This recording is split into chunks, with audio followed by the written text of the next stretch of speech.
Hey, what is up, everybody? Welcome to the Guilty as Charged podcast. My name is Steven, and I am the host. And joining me, as always, is my guy, Tyler. Tyler, what's up, man? How you doing today? I'm doing very well, Steven. How you doing?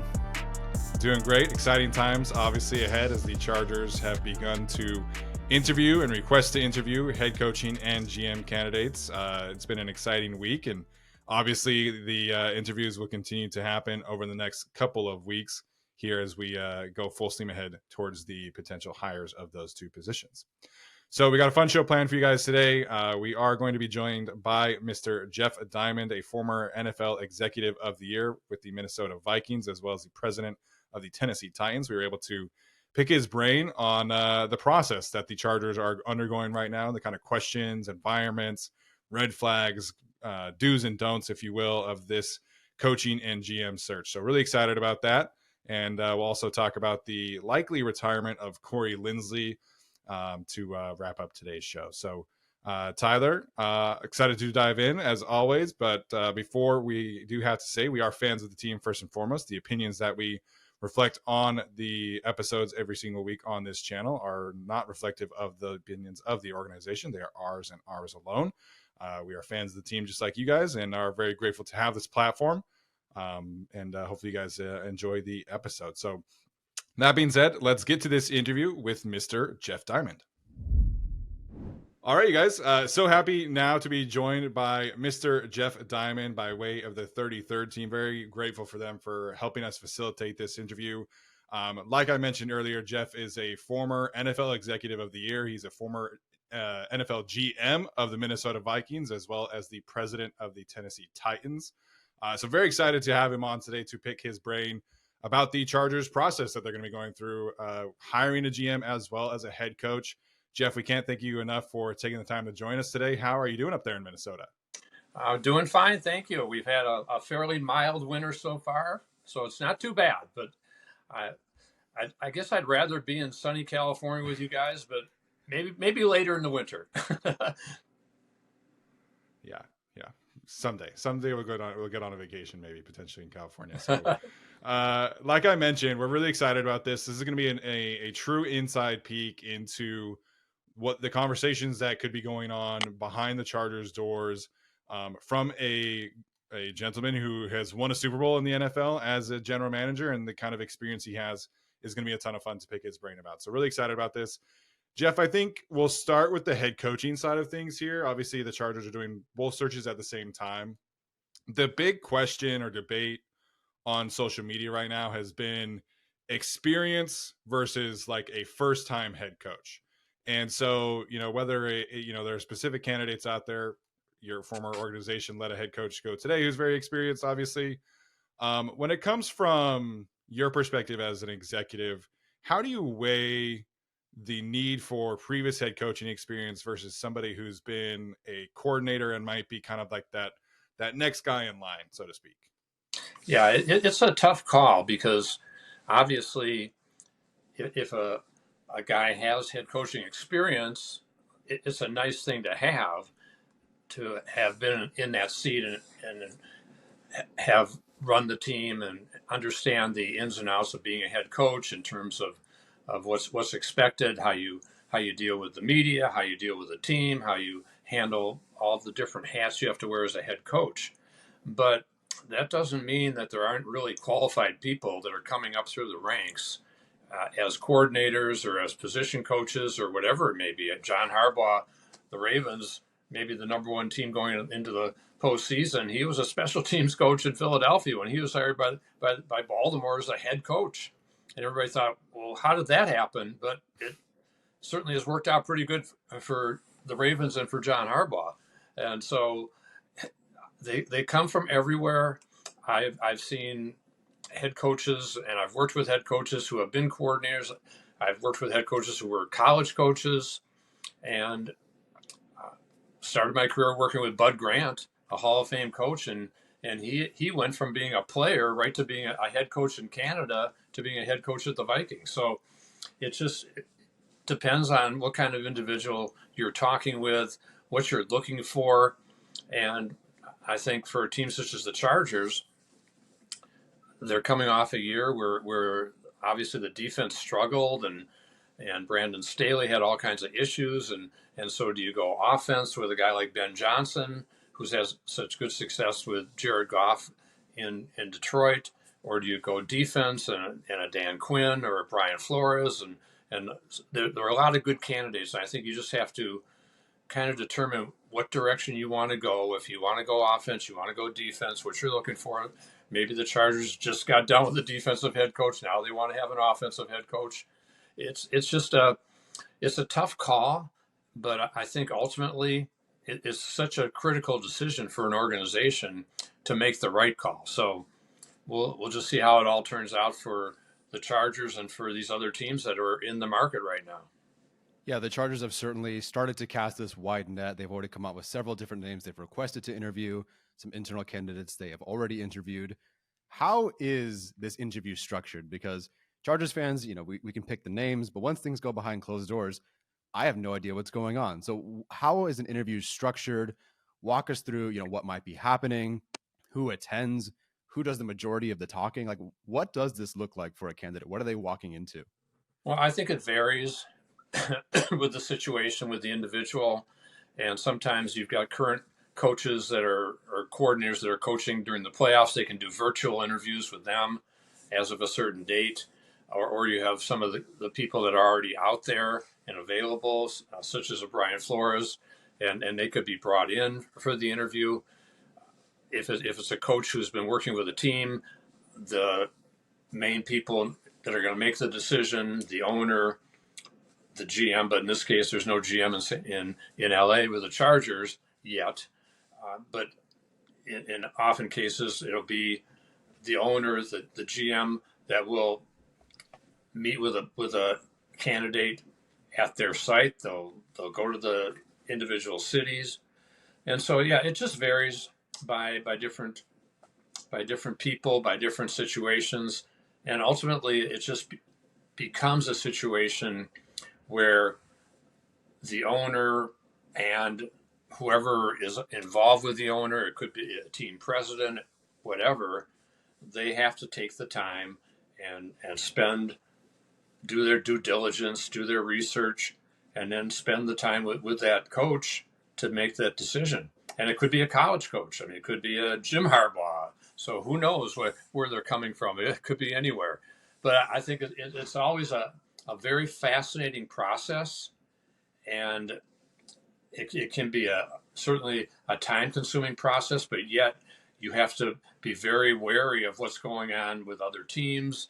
Are they also talking to the top candidates, which a guy like Ben Johnson probably will talk to several teams. So, yeah, I think it's really going to be interesting to see how these all turn out. And some of them are going to be really good hires, and some may not be so good. And we'll see what happens. Yeah. I think, those of us who have had kind of extensive interview processes and outside of football, like, when I got hired as a school counselor, I had one interview and then I had a second interview. And in that second interview, it was like way more in depth. And like, they gave me a specific example of like, here's this specific student. What would you do in this kind of situation? Is that kind of the same thing that we're talking about for these NFL head coaches? Like, is it kind of a general screening, like general philosophies? And then in the second round, they'll say, okay, we have Justin Herbert. We haven't been able to run the football. What are you kind of doing to help that issue? Or is it kind of, what's the difference between first round and second round interviews that these teams will do? Well, sometimes there is no second round, first of all. True. So it depends what the competition is that you're working with. But yeah, oftentimes you'll have a wide range, a wide net you cast with the first group, and some of those are phone interviews and so forth. And then you start bringing people in, narrow it down to maybe 3 to 5 candidates that you actually either will visit in person or that you will fly them in for the interview. And so, yeah, I think it's obviously gets more in depth if there is a second interview. And I think what's changed over the years is that these coaches come in now with these books on how they're going to do this and that. They're so Right. well prepared. And I've sat in on a lot of those coaching interviews. I did it with the Vikings during my career, and with my Titans years, I worked for Jeff Fisher for those years, and he was entrenched as the head coach. So I wasn't involved with a coach hire in Tennessee, but certainly in Minnesota I was a couple times, and yeah, it's just, but sometimes it's just a promotion. And for example, one of the first coach situations, Jerry Burns was promoted as head coach when Bud Grant retired, and he was the offensive coordinator, so it was a slam dunk easy deal. But when we hired a head coach in 1998, it was a different situation. Or I'm sorry, 1992, when Denny Green was hired and Pete Carroll was interviewed, and everything that was going on there. So yeah, it's just, it gets more in depth the further you go, but ultimately it's about the connection between an owner and the coach, and also the representatives of the owner who are involved. And so, yeah, it's, as I said, a really interesting process, but it can be a little cumbersome at times too if you have too many candidates. Yeah, I would imagine. I don't envy anybody who has to make all these decisions and interview so many different people. I'm sure things get cluttered after a while, but do these candidates, you talked about the book they might bring in and how prepared they are. Do these candidates walk in the first interview and is the first thing they do pitch themselves? Is there a space for them to do that?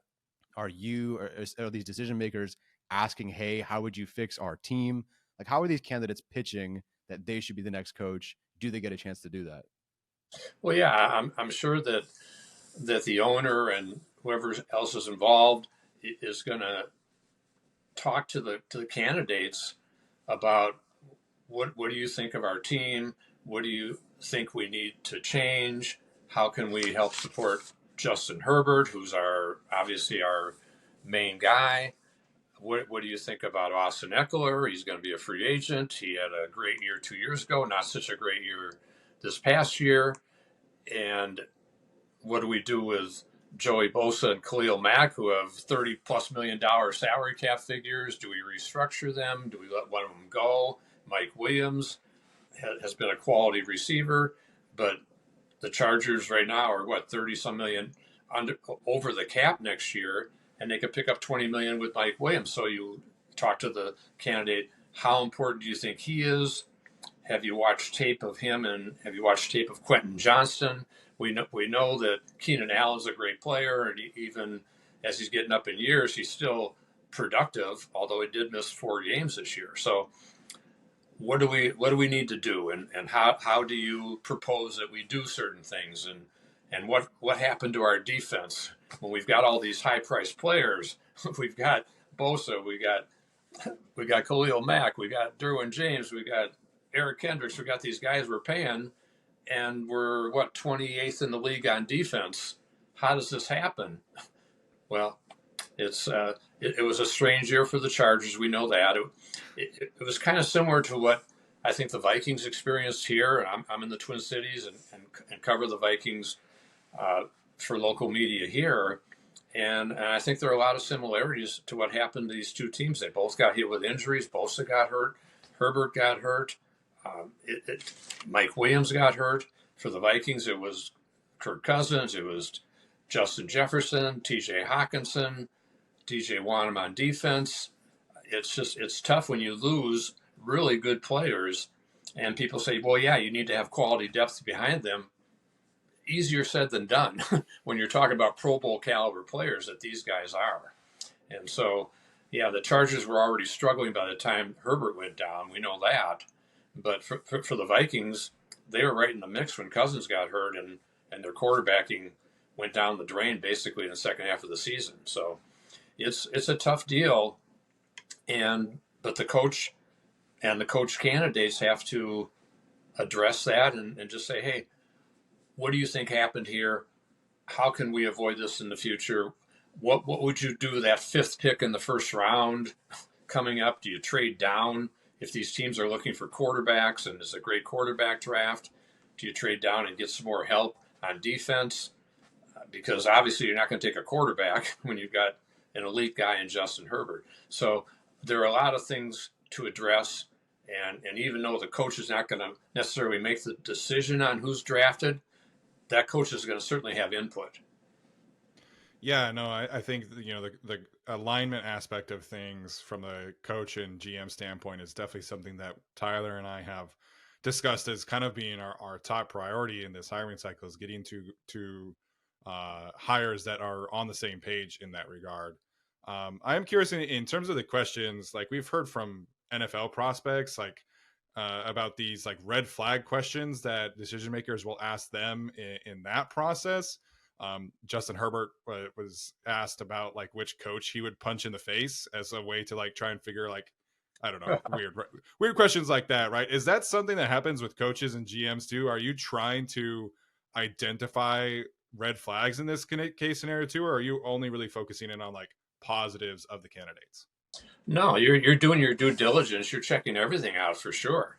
And if there are any red flags, you want to address it and talk about it. And if it's a major red flag, you're not going to bring the coach in the first place. So, True. absolutely, you don't want any surprises down the road, and you don't want any candidates that come in that have baggage and have issues and have had difficulty working with other people. I think one of the things you find in a lot of these successful younger coaches today is how much they put an importance on people skills and working with with players, working with other coaches. I think that's critical in this day and age. That it's not just a yes or no sir deal in the NFL with players or with assistant coaches. You've got to have that synergy with everybody in the organization, and I think we've seen that with teams such as the Giants this year with some of the issues on the coaching staff. Uh, that those are the things you definitely want to avoid, and you want to get to the bottom of it right from Jump Street. Yeah, absolutely. If you had a chance to prepare a coaching candidate for the Chargers, let's say, or any NFL team, what are some of the do's and what are some of the don'ts? What are the things that you would say you would recommend? Hey, you should maybe say this or address this or do this to come across as a better candidate. And what are some things you would say, hey, maybe I wouldn't bring this up or I wouldn't recommend going in this direction? Well, I think that a lot of it is about interview technique. And I work with players. I work with an agent from out of Minneapolis, and one of the things I do is I train players on interview techniques for the combine, for team interviews, when they make visits.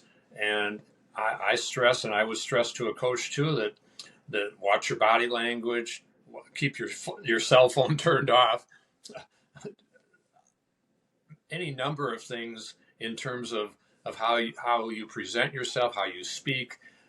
You don't want to be saying 25 you knows and ums and likes and and so I think you start from there. I would start from there if I was talking with a coaching candidate about an interview, and then I would say do a lot of listening too to what they're asking and what they're looking for, and not just nonstop talk. You want to get input from them on what they're looking for, what their thoughts are, what they think happened to the team last year.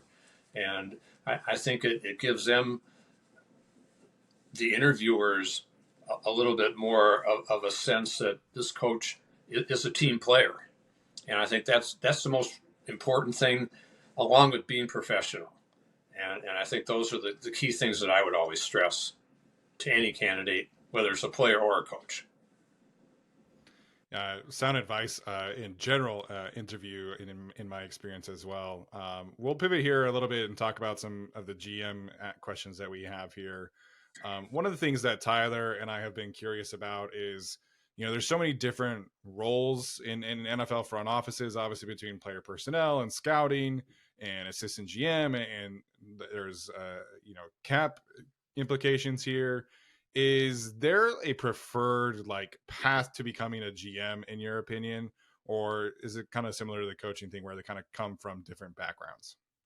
Well, I think it's changed over the years to the point that the GMs, generally speaking, come out of the scouting player personnel side, and as opposed to coming out of administrative or front office or contract negotiators or salary cap people.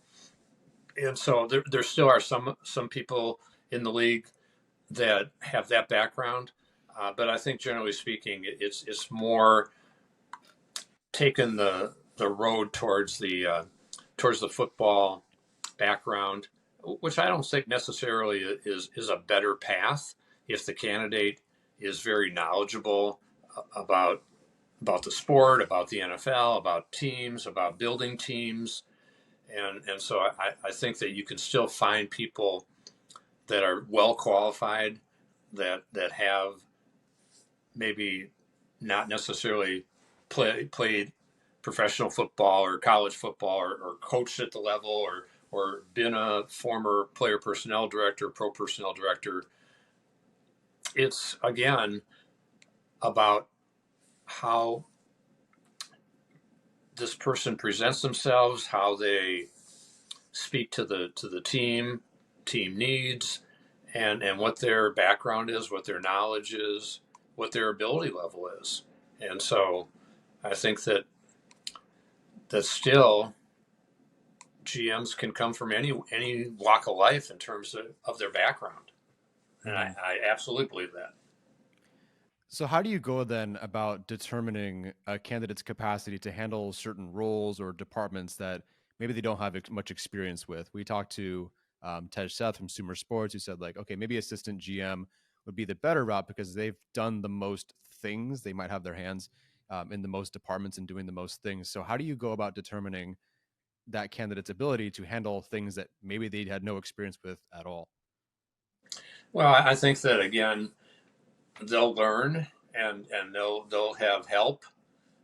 And it's always important to hire a great support staff, whether you're a head coach hiring assistant coaches, or whether you're a GM hiring your support staff.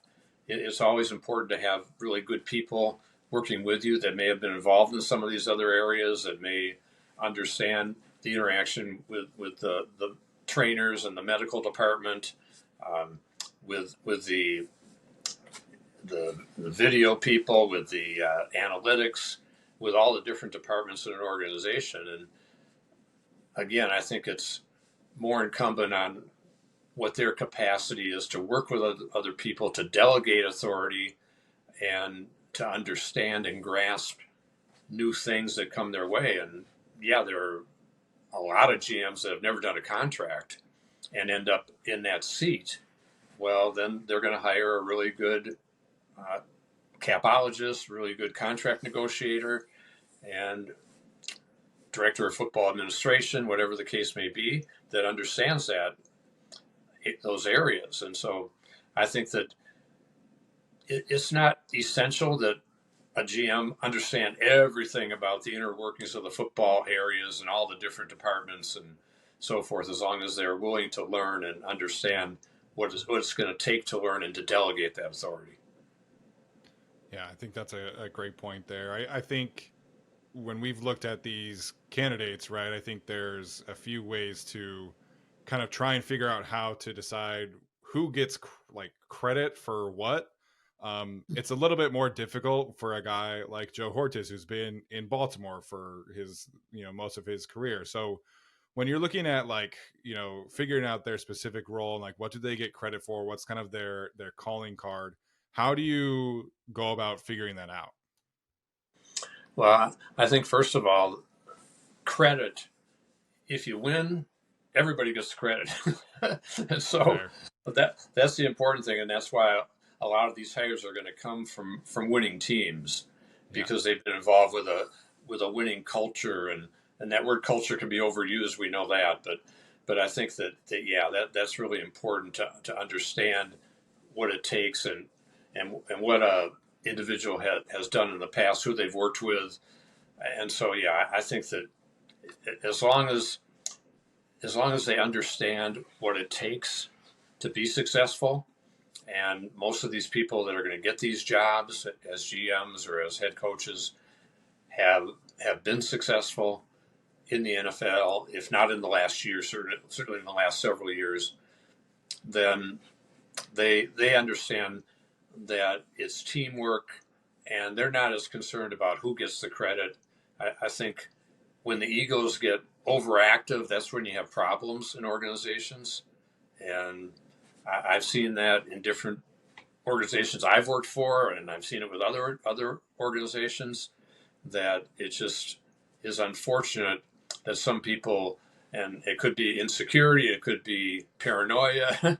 There are just so many things that go on in NFL teams and NFL organizations, and just trying to grab the credit. I think that the smart owners see through that and will understand not to put a lot of stock in it. Yeah, there's sometimes credit and there's sometimes blame. And for Chargers fans, and I believe through NFL Buzz as well, it seems like Adam Peters is the number one GM candidate around the league. What would you ask him? I know that, we can't assign credit or really even blame for it, but what would you ask him about the trade up for Trey Lance and giving up the 4 picks for a quarterback that basically barely played for them, did not work out? How are you addressing that quote unquote error or mistake? And then what they learned from that, of course.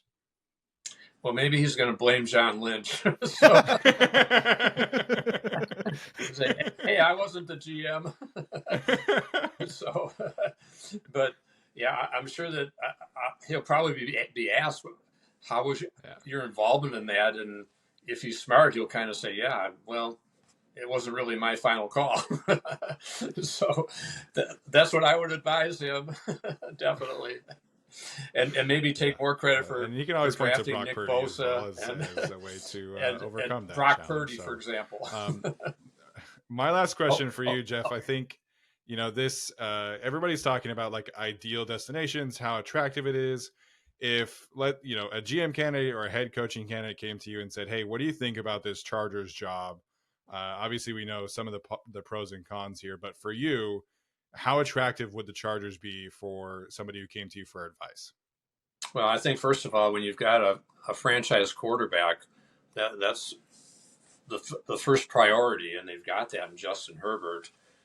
I saw him in whatever that was, week 3 here at US Bank Stadium, and he killed the Vikings that day. And Brian Flores' defense, by the way, with a bunch of short passes. I think Keenan Allen, I don't know how many passes he caught that day, but 15 balls or so. But you start with the quarterback, and you start with some really good building blocks on, for example, on the offensive line with Slater. You got some really good players, and some quality players on defense. But you got to make some decisions there with some of the salary cap and some of the age factors with some of those guys, and so there. I think it's an attractive job because there is Justin Herbert, and there is a 5th overall pick in the draft that maybe they can parlay that, trade it down to some team that wants to get one of those quarterbacks, pick up some extra picks, and really juice things up on defense. But yeah, to me, the Chargers are one of the more attractive jobs that are open. Yeah, Justin Herbert certainly helps with that. He keeps us afloat as fans every single year. As far as, and last question from here, and we'll let you go. Is there, you may disagree, I don't know. Is there a benefit, and what is that benefit to hiring a general manager first and then a head coach? The Chargers have been open to doing head coach first and then general manager, or vice versa. But historically and traditionally, it seems to be general manager first. In your eyes, what is that advantage to going general manager first? I think it's important to have the GM first, honestly, because then the GM can be involved with some of it may be the later interview process with the coach, but I think then there's some buy-in from the GM to the coach, as opposed to you hire a coach, then you bring a GM in, and who's got the ultimate authority, how's the jockeying for position going? Is the GM thinking this isn't my guy? And so there's never that synergy that they need. It's hard enough to win in the NFL when you're on the same page. If you're not on the same page, it's almost impossible. And so I think from my standpoint, I would want to have the GM in place first and then finalize the coach. All right. There we we go. Well, Jeff, we can't thank you enough for joining us today. Provided some great insight. I know I learned a lot. Hopefully, you guys listening learned a lot from Jeff's experience as well.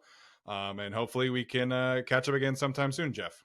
Sounds great, guys. I appreciate it. Take care and all the best. Hey guys, VIP ticket packages for the first ever Super Bowl in Las Vegas are now on sale. And only On Location offers all-inclusive experiences worthy of the entertainment capital of the world. Ticket packages boast an array of offerings such as premium seating to the game, epic pregame parties with headline talent, NFL legend appearances, premium drinks and fare, and much more. Visit NFLOnLocation.com or search NFL On Location today. Your football experience of a lifetime awaits only with On Location. All right, Tyler, any final thoughts from that interview? I thought it was great. Lots of cool insight. A guy with a ton of experience in the NFL. What did you think of his answers today? Yeah, I thought the emphasis on preparation and people skills, not that that's any surprise to anyone who's ever been in a job interview, but it's interesting that there's even more so of a shift towards that. And it's obviously then no surprise that someone like Brandon Staley earned the job back in 2021, given it seems like he's very good in press conferences and obviously was good enough in an interview for the job. So understand how the trend went there and how Brandon Staley could have won the organization over, but we are in a different era these days. Yeah, I think also just the emphasis on different backgrounds. I know everybody and the Chargers themselves have not expressly stated, but through members of the media have said that they are looking for, experience at the head coaching position. And so it is interesting to hear how an NFL executive who has hired coaches and been a part of hiring coaches weighs, experience versus non-experience. He hired or was working with a coach who had a very unorthodox start to his NFL career in Bud Grant. So, I think it's important for the Chargers and for fans to keep an open mind. Obviously, there are definitely candidates that we all like who might check certain boxes, but you never know who gets into an interview and just kind of, knocks it out of the park and has a great resume that you're not necessarily paying attention to. So those open backgrounds, I think, is super important. Yeah, the most we can do, I think even more so for general manager candidates, is look at Wikipedia and look at their sheet and draft picks, and that's all we can do. And we can maybe weigh and do the best that we can. But once they're in the building or virtually, like that is when things can certainly change. You have to have alignment, you have to have synergy, and if the candidate just does not quite vibe with you, it really doesn't matter. I think you have to have that. And there's so many good general manager candidates that they can find the one that matches them more than just what's on paper. Yeah, 100%. All right. So as I mentioned, we do have some names, some requests, some actual interviews. So we'll go over some of that now. The Chargers did conduct an interview with Kellen Moore and Giff Smith today. They officially announced on social media. And then otherwise, they have requested to interview Todd Monken, the Ravens offensive coordinator, Aaron Glenn and Ben Johnson, the two coordinators in Detroit, Steve Wilkes, the 49ers defensive coordinator, Dan Quinn, the Cowboys defensive coordinator, Patrick Graham, the Raiders defensive coordinator, as well as Brian Callahan, the Bengals offensive coordinator. That just happened as of a few minutes ago before we jumped on here. As a reminder, an employee or a head coaching candidate, rather, that is not currently an NFL employee does not have to have a formal interview request. So if the Chargers want to interview Mike Vrabel or Jim Harbaugh or Ryan Day or whoever that is in the college ranks, they do not have to officially formally announce an interview request. That being said, Tyler, what's kind of your first glance at this head coaching candidate list? What's your first impression there? Very good candidates and very balanced. Many ones that we've already discussed, many ones that Chargers fans are certainly excited about. You have, obviously a good balance of offense here with someone like Monken, with Johnson, with now Callahan, but you also have defense with Glenn, Wilkes, Quinn, etc. It's a really, really solid grouping that only became more exciting when Vrabel was let go by the Titans, which it seemed like there was some buzz there, but we really didn't think that was going to really end up happening. And then it did.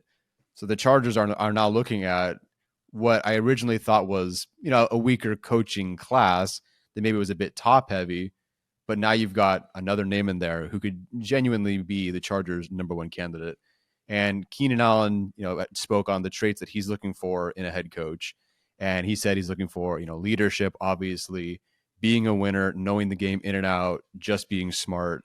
And so now you've got 2021 Coach of the Year, Mike Vrabel, who's now available, who took the Titans to the AFC Championship. You've got 2011 Coach of the Year, and now national champion Jim Harbaugh. You've got one of the best play callers in football in Ben Johnson, who just helped take the Detroit Lions and have them win the division for the first time in 30 years. Dan Quinn took the Falcons to the Super Bowl. I mean, it's a pretty good time to need a head coach. Yeah, I think you have a very clear top group, and we see that group potentially reflected in the Chargers interview. So the Mike Vrabel thing is super interesting. It sounds like he's potentially got an eye for New England already.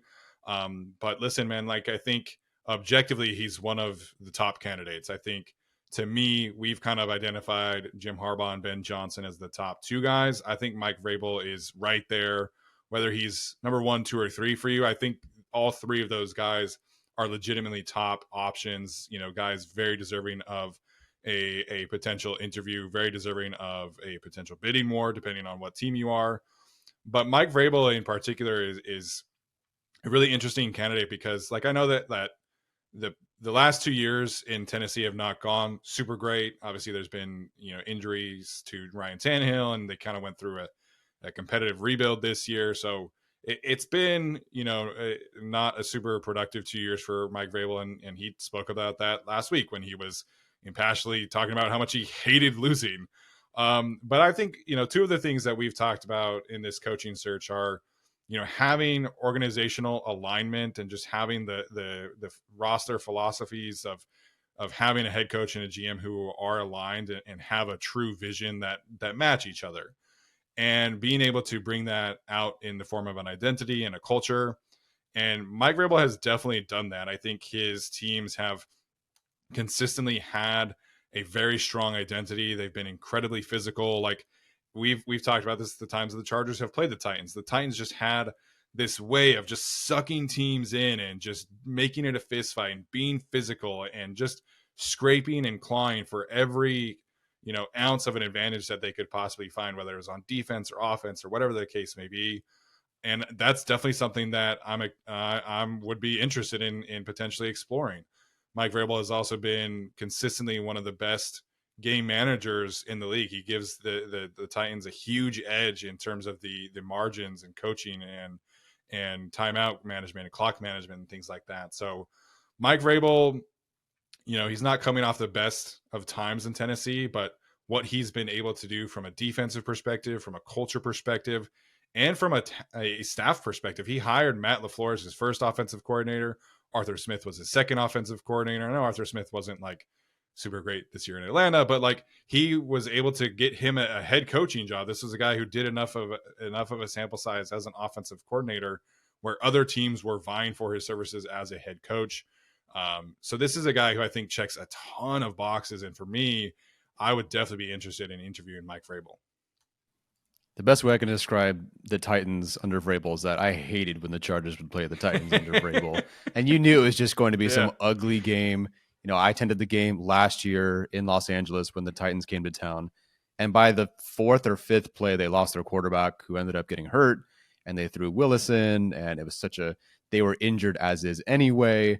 And the Titans still took the Chargers all the way to the very, very end, where it took a miraculous, fantastic Mike Williams catch to set up the Chargers for the win this past season. Respectfully to the Titans, they had no business taking the Chargers to overtime, given their injuries at the time, the uncertainty at quarterback, the offensive line wasn't very good, and they took the Chargers to overtime, and they won that game. It really stinks playing the Titans. I mean, they will stop the Chargers at the 1-yard line with a, cover your ears, Chargers fans, Melvin Gordon fumble. They will drag it out to the last play if possible, and they are a tough team. And we saw the Dolphins run into them. The Dolphins were, hot team, great offense. You got to go play Tennessee. Things don't look the same when you play Tennessee. And I'm glad you brought up LaFleur and Smith.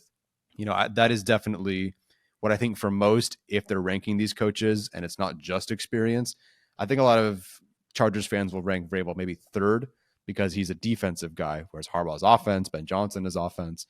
And so maybe Vrabel, great candidate, but maybe he's third. But as you pointed out, he did hire LaFleur.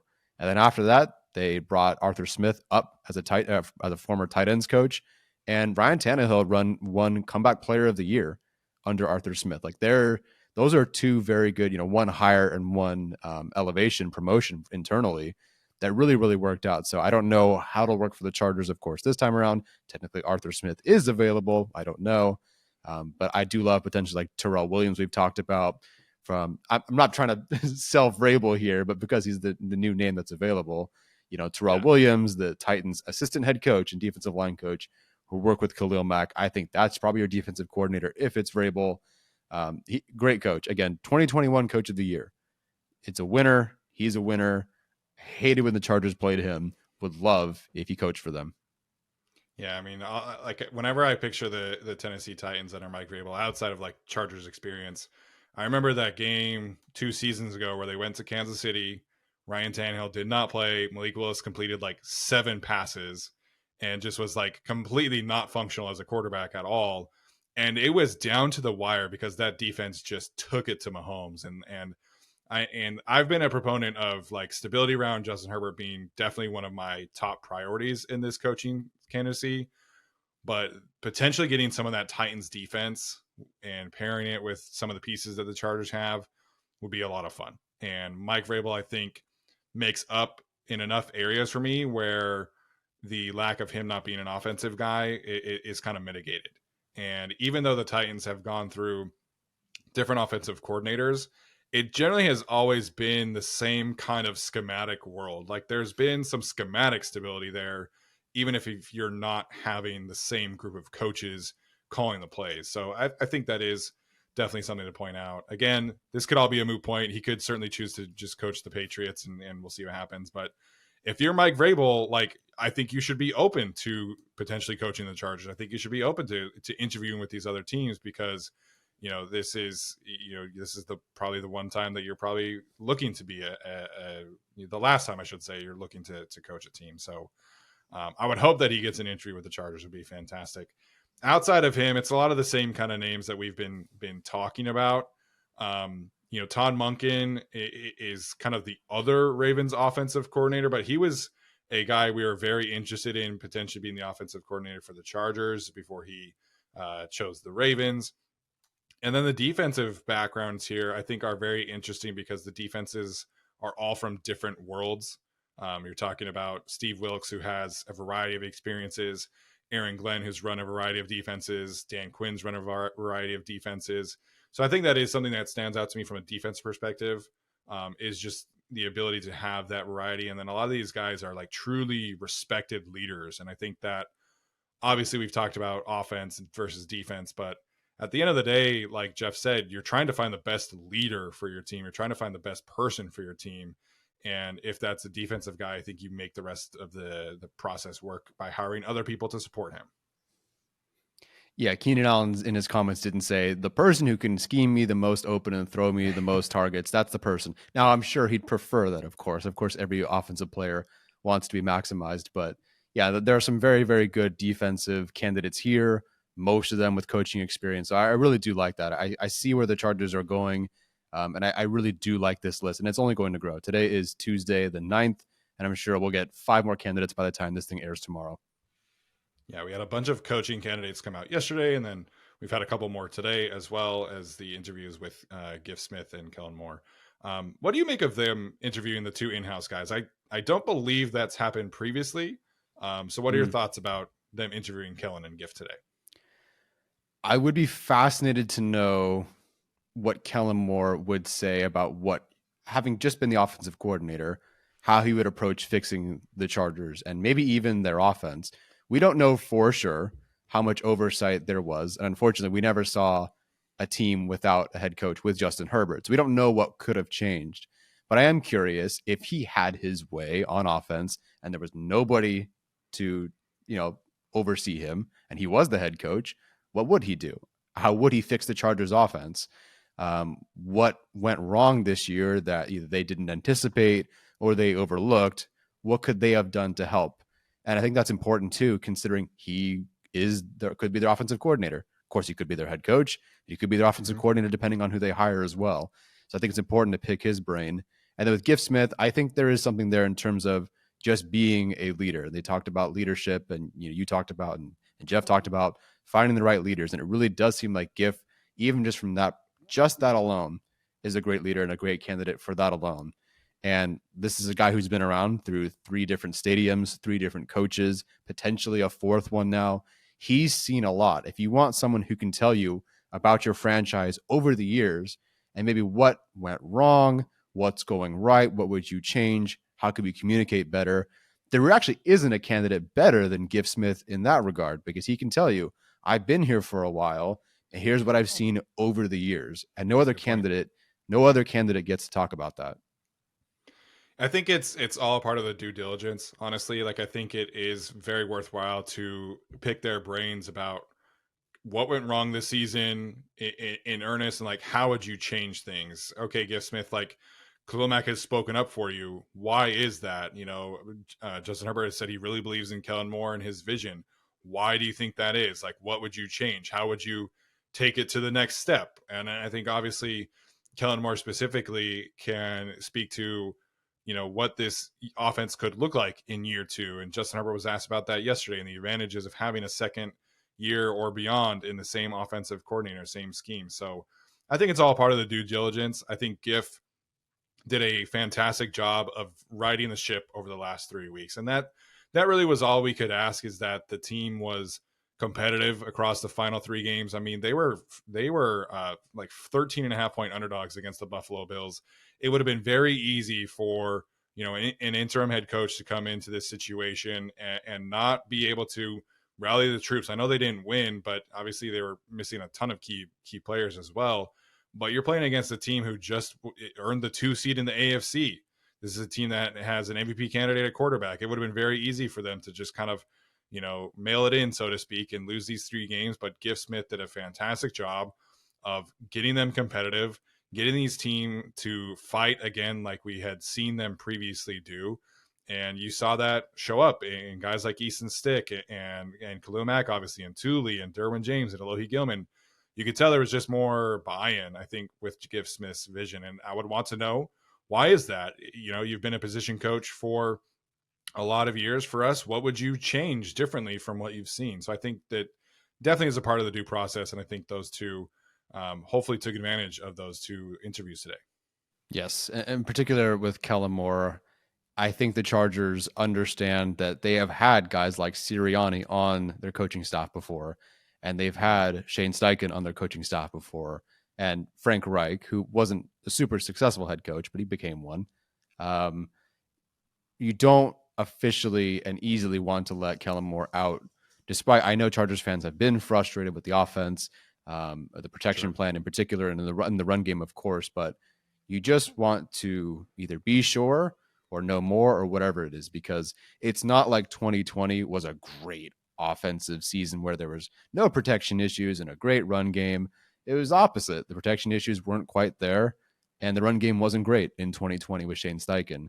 But now you look at what he's done with the Colts, and you think, hey, that's a heck of a head coach, and he's turned things around. And it seems like they almost made the postseason with Gardner Minshew at quarterback. So I think that is worth them exploring, like, hey, let's do our due diligence just to make sure, because we might have had Shane Steichen already here and he left. And I understand why he did. And I think he only grew as much as he did by going to the Eagles and being with Sirianni and that sort of thing. He's a different coach, but you want to just double check and do your due diligence there. Yeah. And you can, I think that's a great way of putting that. You can see what kind of room for improvement or growth there is when you interview them in this kind of setting too, I think is super important. We'll touch on the GM candidates and that list on our own show. We're kind of running short on time, so we'll do that on our own channel later this week. We do have to end today, unfortunately, by talking about the potential likely retirement of Mr. Corey Linsley. Obviously, it came out after the Minnesota Vikings game that he was dealing with a heart issue. He spoke a little bit about it yesterday when he spoke to the media, looked 25, 30 pounds lighter, which he spoke about was kind of the process here. But paraphrasing on the details, essentially, he had a red flag come up last May, and then during the season he was not feeling like himself. And so obviously Corey Linsley's health first and foremost. We hope he's able to live a long and healthy life and be able to be a dad and be physically active with his kids and everything like that.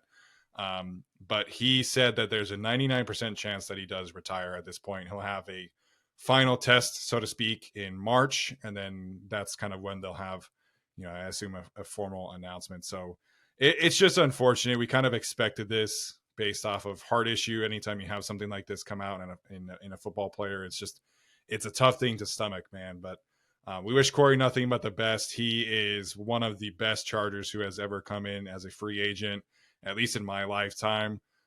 Tyler, what do you think this means to the team, and what do you think of Corey as in his time in general as a Charger? Yeah, he joined the Chargers and had a market resetting contract. And I don't think Chargers fans even looked at it for the last 2 years because that's how good he was. We didn't care how much money he made. Frankly, if he asked for a raise, we'd say sure, because he was somehow underpaid and underrated. One of the best players in the NFL. Before Corey Linsley got here, the Chargers centers the previous 2 years allowed 55 pressures. Corey Linsley since 2021, just 22. Things are just different. He's a pro off the field, of course, and a great guy, and an all-pro on the field. So the Chargers are going to miss him, and they have missed him. You saw it on the field. Corey Linsley, despite being former all-pro, highest paid center, everyone knows his name, he was still somehow underrated. I don't think we understood how much of a loss there would be, but it's striking how much football can mean to us as fans and to players and to coaches, and how important it is to us. And then how in one instance, it doesn't really matter anymore. And family and health and those things matter so much more. Those things are the priorities. So wish him truly nothing but the best. I hope things obviously work out, that the health is maintained and better. And if he is doing the Nick Hardwick reversal from offensive lineman to nice and slender and trim, go for it, man. Let me know what your secret is. Yeah, please. Corey is just he was so good. And like every single Monday I would turn on the tape, and Corey Linsley is one of the first guys that just stands out and just truly the definition of an elite center, and like how much of an advantage the Chargers had with him in there. It cannot be overstated. Like, you're talking about a guy who was tops in the league in 2021 and 2022 in pressures allowed, pass blocking efficiency, run blocking grade. And even this year, when he wasn't feeling like himself, according to his own words, he was still playing at a really high level. Obviously, like I said, we wish his health nothing but the best. But then this season too, Eric Smith wrote a great feature about the leadership role that Corey Linsley has taken over the last 3 years and continued to take this year.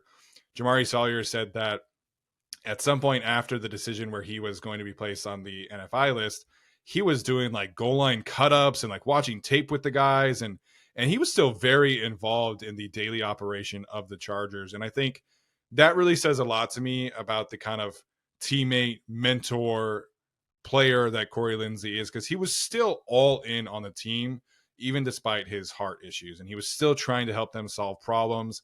He was still trying to help them, be the best players that they could be.